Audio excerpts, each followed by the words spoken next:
Howdy. First episode, Premiere Reviews Podcast. Welcome. My name is Gabe Rivero. And I'm Will Howell. And so we started a podcast. We thought, well, your dad thought, hey, you guys should start a podcast. And we also thought that was a good idea. So we went ahead and we're doing this now. So, Will, why don't we go ahead and talk about who we are and our credentials? If you want to go ahead and take it away. Yeah, sure. So I'm a senior at a local university. I'm currently getting my Bachelor of Arts in Film and Television. So that's my credentials. Why don't you go ahead, Gabe? So, like I said, I'm Gabe Rivero. I am a tenured professor at Dartmouth teaching film and television. I've been there for about 43 years now. Will was actually a student of mine, and that's true. So anything that he says, if I say something contrary to it, go with my opinion because I've studied it much longer. No, I'm just a senior at local university like Will, studying film and television because we want to have no marketable skills. We want to be able to make a podcast about films. That's why we went to school. There's jobs that out, Yeah, out there's there jobs. They're all filled. all the positions are filled. But yes. So, anyways, our first episode today is going to be on Dunkirk. We didn't know what we wanted to do our first episode on, and we finally settled on Dunkirk like last minute. I liked the movie. What do you think, Will? Yeah, I liked it too, and just to kind of go back a little bit, we I think in the future we might try to cover more recent films, but we thought as an introduction we could cover one that's been out for a few years now. Yeah. But yeah, I did enjoy the film. There were certain aspects about it that I think we can dive more into. That I thought they weren't troubling, but I thought that. It was different for sure. Yeah. So should we go ahead and? Yeah. So I think that's a perfect jumping off point. Okay. Right there to actually start into talking about the movie. All right. So I can start it off. So of course, if you don't know the film or if you haven't seen it, it's Dunkirk. It was filmed and directed by Christopher Nolan. The cinematographer was Hoyt van Hoytema. I don't believe that's a real name. That's like saying my name is Gabe Gabesman. Well, yeah, I don't know if I'm pronouncing it right, but you just offended so many Finnish people. I know. I'm not even done with college, and I'm probably not gonna work in the industry now because I mispronounced that. But we'll see.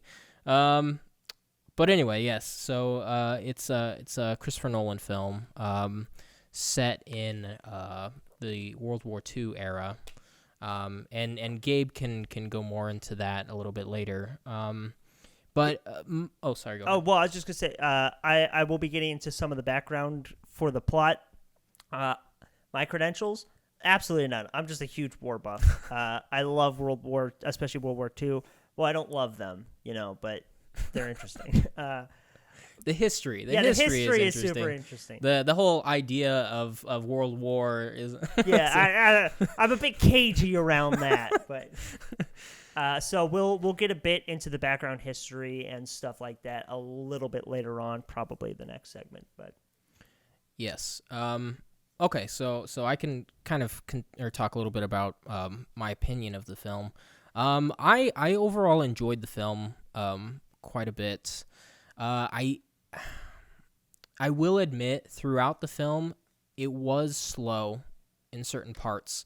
I get kind of what they were going for in terms of style, and don't get me wrong, the cinematography was absolutely beautiful in the film. It was very well done.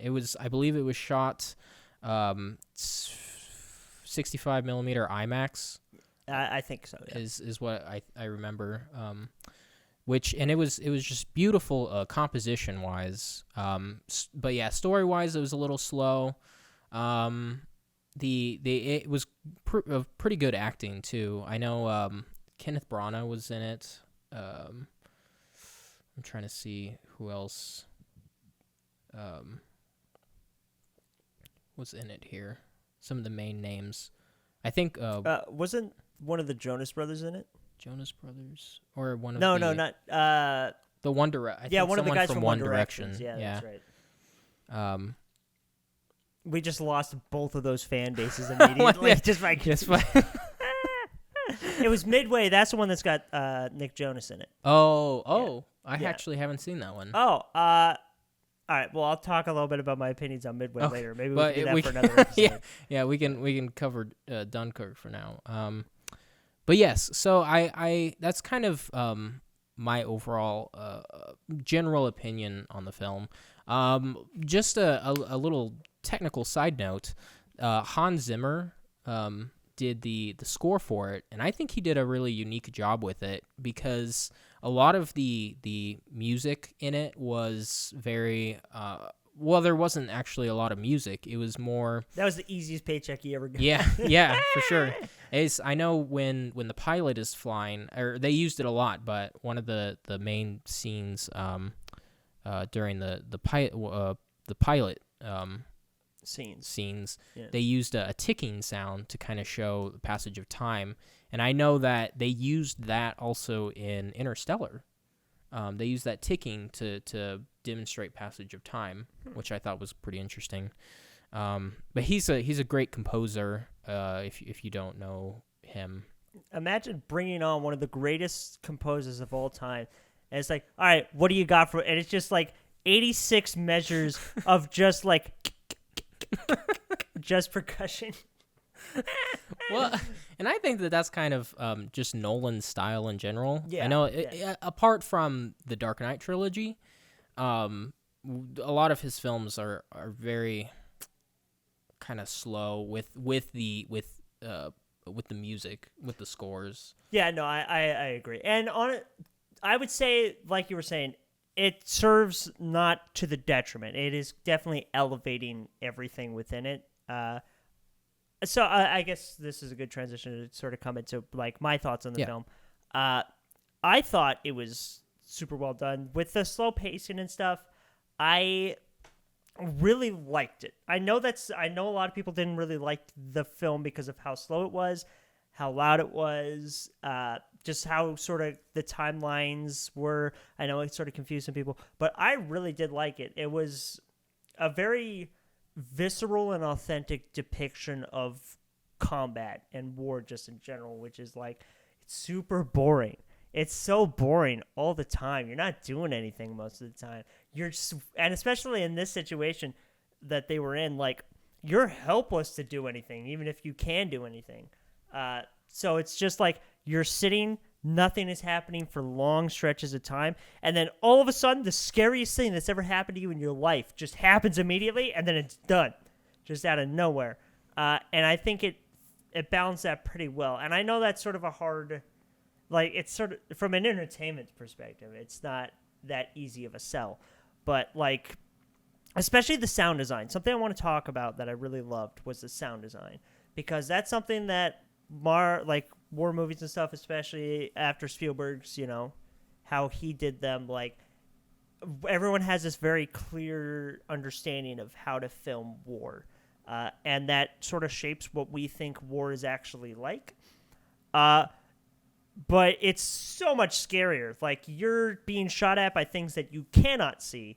Anytime, like, it's just so quiet, everything's quiet, and all of a sudden, just machine guns going, and they're loud. There's a reason why if you go to a range, you need ear protection, because it's loud. And it just, like, the tension rises so much just instantly. It's terrifying. And I don't know, I really like that. I thought the sound design was definitely some of the strongest. Yeah, and I agree. I thought it was definitely different. I know, for the film, but I agree. I did think that it did help the tension of the moments, which was interesting, and it just, that goes to show just in general how powerful sound is for a film. Yeah. I think it's a lot of the time it's taken for granted, and not it's not thought to be as important, but well, people are just like, well, they're getting shot at. I have this gunshot sound, and now I put it, like, I don't know. It was just so real, Yeah. so visceral. Yeah. So. Yeah, for sure. Another thing that I want to both sing Nolan's praises and also sing like his damnations here, because he was completely committed to doing things practically, which I applaud most of the time. And he did some really good stuff here. The planes were like actual models and stuff. They did some shots, I think, where they were actually flying models of the plane. If you're a history buff like me, you're like, those are like post-war Spanish models. But and then also the scene with the ship, that was a French ship, not an English ship. But like, it doesn't matter because it was an authentic feeling, despite even if it wasn't as accurate as maybe it could have been. It was authentic, and I would have much preferred the authentic thing that we got as opposed to an inauthentic, realistic-looking thing. That said, there were 400,000 men on the beaches of Dunkirk. Nolan did not want to... You could have used cardboard cutouts. That beach looks so empty. Like, there's no one on there. There's maybe 1,000 dudes on there. The most crowded bit is when they're on the dock. And, like, I'm like, okay, yeah, that looks like... It's so empty. Like, there's so many dudes. They're just in line. Do you know how difficult it is to get people to stand still? Like, in a line at a beach where there's no boats? Especially under fire? No. I was just like, man, this does not look... Especially if they were waiting, you know, if they knew... Days and hours for things that probably wouldn't come. So that's something where I'm like, just CGI. Like, that's the one thing where I'm like, you can use CGI here. No one will hold it against you. And even if you didn't want to, just get more cardboard cutouts. They used some cardboard cutouts, but they didn't want to make more of them. But yeah, so I think that's a little bit of a good transition to talk about some historical background of what the movie is about. Unless you have some more thoughts that you want to share on that. Yeah, I mean, just that I agree with a lot of the points that you made. In terms of, like the realism or the realisticness of that factor. But yeah, I think we could probably go ahead and move into the history, which I will let you take a little bit more of the reins on, because I know that you're very knowledgeable about this subject. So. I am completely unqualified, but I know a lot of trivia. So basically, during some of the earlier years of World War II, the British tried to come in and like push the Germans out of France. This was a little bit before the actual French collapse, like back before their military entirely collapsed. And so they came in, tried to push the Germans out, but immediately just sort of got steamrolled back, and then were surrounded on the beach of Dunkirk. They were completely encircled. They had nowhere to go. The only thing protecting them was the French rear guard, which is something I wish we had seen a little bit more of in the movie, because, like, seriously, that was... What they did was nothing short of amazing, keeping the Germans at bay for as long as they did. And basically, the entire British Expeditionary Force was now in France. 400,000 men. England could not afford to lose that, otherwise an invasion of England would be imminent. They couldn't do anything to stop it. So what they did was they commandeered civilian vessels en masse, and then they took them across the sea, across the English Channel. Sorry, not the sea. They took them across the English Channel and evacuated about most of the guys. Obviously, a lot of people were killed. A lot of people were lost, or a lot of people just couldn't make it. But it was nothing short of impossible of what they accomplished. And that's what this movie is about the evacuation of the British Expeditionary Force. Now, there's some historical things here. Nolan, there's a scene where, like, everyone shows up all at once, and it's like, the boats are here. It was waves. I know it's nitpicky. It, like, from a movie standpoint, awesome. It's great. You know, it's a great moment where you get to see all these boats. Look, home came to you. It was waves of boats. They came sporadically. Also, just about all of them were piloted by, like, Navy people, like actual qualified sailors. I was just in the film though. They were civilians, right? Yeah, so and there were some civilians who did, come on, but like at the beginning we see how it's sort of supposed to be, where there's a scene where the guy who's on the dock in his boat sees the Navy officer coming through and telling his men to commandeer this vessel, commandeer that vessel, and he just sort of unties himself and then goes off to go help. And you did have instances of stuff like that maybe happening. It felt a little disingenuous, but at the same time, like, for everything that they got right, like I said, I preferred it being authentic as opposed to it being realistic. And it was a really nice moment. So I'm going to talk a little bit about the film here again. And I think I want to start off by talking about the writing of the film. So to begin with, the dialogue is very thin throughout the film. There's really not a lot of dialogue throughout the film, except spoken, by a few of the main characters. But for the most part, they really don't talk. And I know one of the characters, actually, he was supposed to be French. Yeah, he was a correct? French guy trying to sneak onto the British evacuations. Right. But and he didn't have any dialogue really, because he didn't want to, show that he was French. Yeah. So a real point of shame. Yeah. A real mark of shame to be French. Yes. We won't get into that though. Yeah.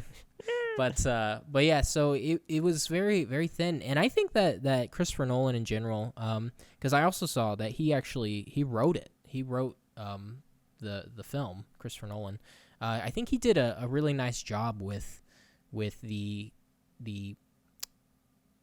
not lack of dialogue, but he made some interesting choices by not having very much of that, and I think it was successful.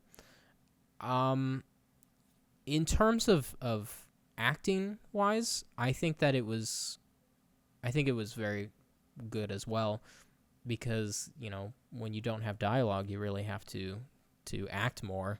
It all has to be expression wise, and there were a few instances where I was sitting there watching it, and I couldn't quite believe that, like, I didn't believe what they were doing. I didn't believe that this was actually happening to them. Can you give an instance? Well, I know when they're sitting on the beach, I feel like, or when they're standing there on the beach, I feel like that they would be more, I don't know. I don't think that they would necessarily be as calm as they looked. Yeah, well, so there's another movie that I think did it a bit better, and I cannot for the life of me remember the name of it. If I can think of it, I'll put it somewhere. Was it about Yeah, Dunkirk? It was about the evacuation of Dunkirk. Okay. It's an older film, but like, if you put soldiers anywhere, a large, massive soldiers anywhere, they're gonna dig things. They literally, there's a 30-second shot where it's just like sort of panning across the beach in this movie, and in that, despite only having maybe 50 actors, it looks more full than the beach here, and it feels more full of life, like people who are just like scared and terrified, and people who are just sort of trying to make the best of it, who like don't really quite either don't care or don't understand the situation they're in. They're having fun, they're crying, they're laughing, and it feels more alive than this beach. And granted, it might have been going for a different tone, Right. but I don't know. For the most part, I kind of liked how things were handled, especially the pilot. Like when I say the pilot, I mean the segment, the pilot, the air, I think is what it's called. And that's something. The film is broken into 3 different parts that happen. They happen in different time frames. So like the pilot's story happens just for 3 hours. The infantry's story happens like 3 days. And then the sailing takes like a day, I think is what it is. right. So that's how the movie is broken up. And that's something that a lot of people didn't like, because these bits are shown simultaneously, like they're interspersed with each other. But timeline-wise, the soldier's story is taking longer than the sailing story, which is taking longer than the pilot story. Which, and I don't know about you, but yeah, I did find that aspect to be a little confusing, because you would look at one, they would be on the beach, and it would be like night or evening, and then it would cut back to another to one of the other segments, and it would be day, and they're only supposed to be, across the channel, right? Yeah. So there wouldn't be that the daytime nighttime, but so that was a little confusing. I will agree. At least for me, I don't know. I thought it was easy to follow, but that's just because I know how to read title cards that say I see. This is how long this bit is taking. No, I can understand though, like going into the film, like the way that it was structured was really weird. Yeah. I will admit that. That said, tracing back to some of the acting stuff, the pilot one I felt was super well done, especially from an acting position, because I don't know, you see Top Gun, you see like a lot of fighter movies or pilot movies, Memphis Belle, stuff like that. They're not Airplane. Airplane. They don't behave like professionals in a war zone. Like they're like this, no, they're like screaming. There's a lot of emotion. Here it's like, okay, this is happening. I'm getting shot. It's a little bit of panic, but they just felt like real soldiers. They felt, okay, this is what I'm trained to handle. When one of them goes down, they're like, all right, safe landing. Just and that goes back to the dialogue too. It was used perfectly, I think. It was just used so sparingly that it made every line count. And anytime that someone spoke, I held on to it and I listened to it. So that's how. Also, Cillian Murphy, who played the he was the soldier that they rescued, the sailor that they had rescued. No, he was a soldier who had gotten on the boat, who that they had rescued. He performed it super well, I think. I thought that was some of the most interesting. One of the most interesting scenes in the movie was just him coming up and just, sitting there, and he barely said a word for a good part of that role. So yeah, and that's I think due to the writing and to the dialogue choice. I think it was due to him getting blown up. Well,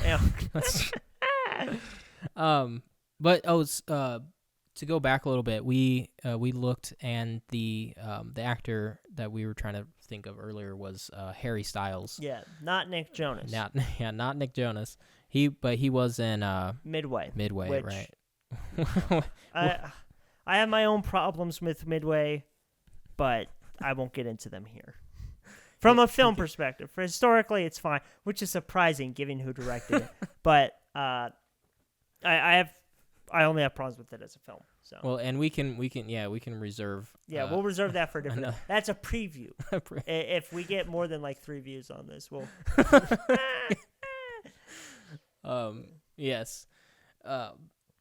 So I thought I would just talk a little bit about the cinematography. I know I mentioned it a little bit earlier, but to kind of build off it a little bit more, I thought it was really interesting, and I think that they really helped capture the feeling of war with because they used a darker, more dull color tone throughout the entire film, which I think was a really good choice, because it kind of captured that gloomy, the dark feeling that I think would or that you would get if you were stranded on that beach as well.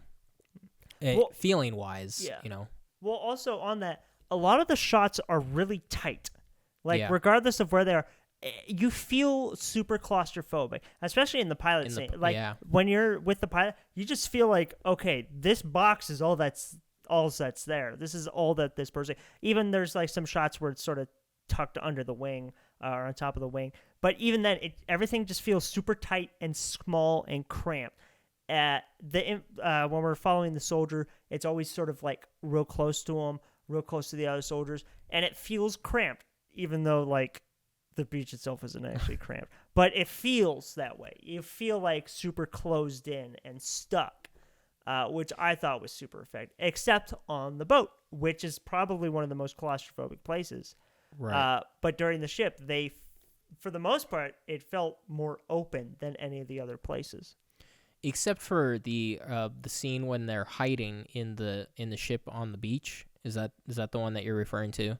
No, I'm referring to like the actual the sailors, yeah, the sailor yeah. scenes. Their section felt super open, Right. which I think comes from like they don't quite know what they're up against yet. They Yeah. don't know they're civilians. They're just coming in to do this thing, and then once that soldier comes aboard, things start to tighten up a bit more, and you can feel that stress now being brought on board.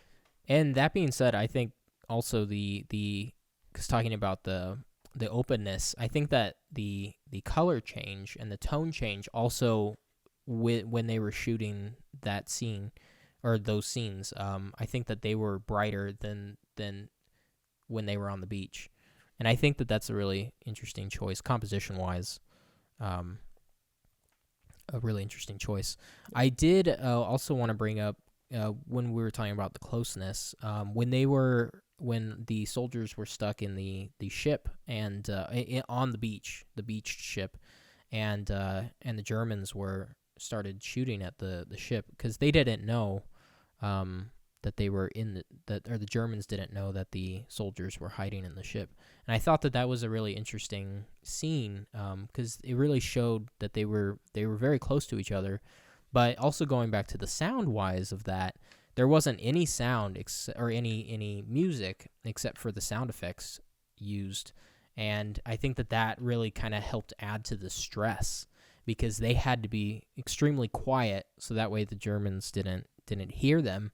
And one of them ended up getting like shot in the leg, correct? Yeah. And yeah. he when he couldn't make any sound, and I think that really helped build upon the anxiety and the stressfulness that these people were going through in the film, which I think was an interesting choice too. Well, and that sort of builds on another thing that I really loved about the film from an acting and writing perspective.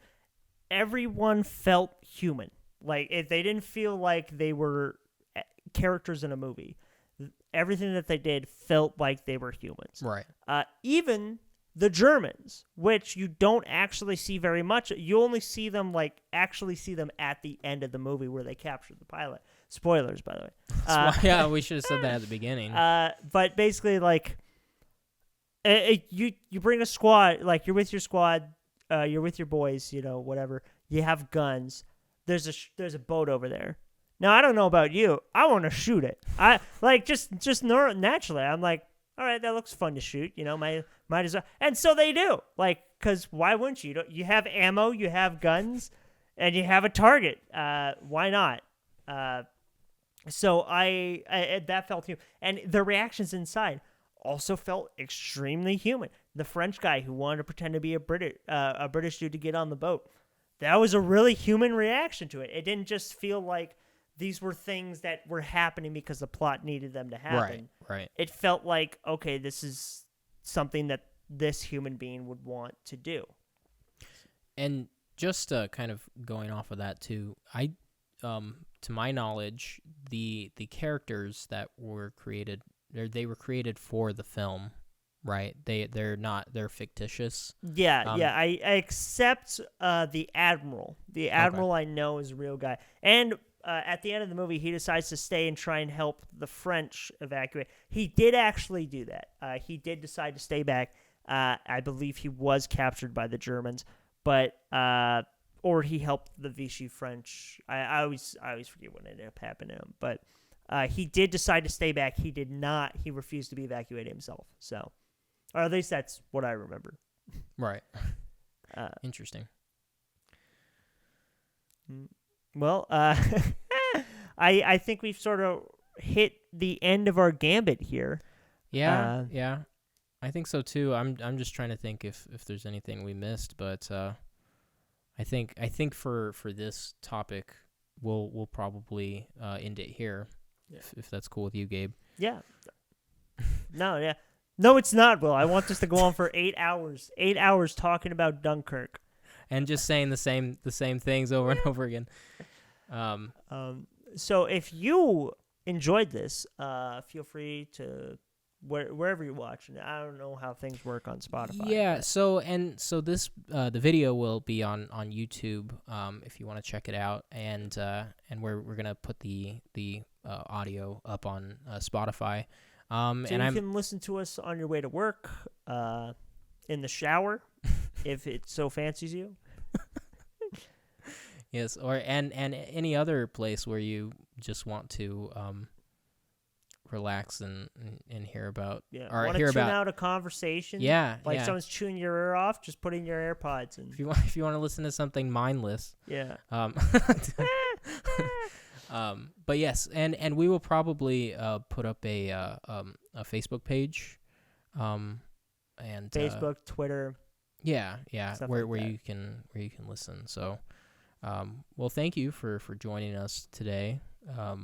Again, I'm Will. I'm Gabe, and this is Premiere Reviews. So, thanks for coming, guys. Thanks.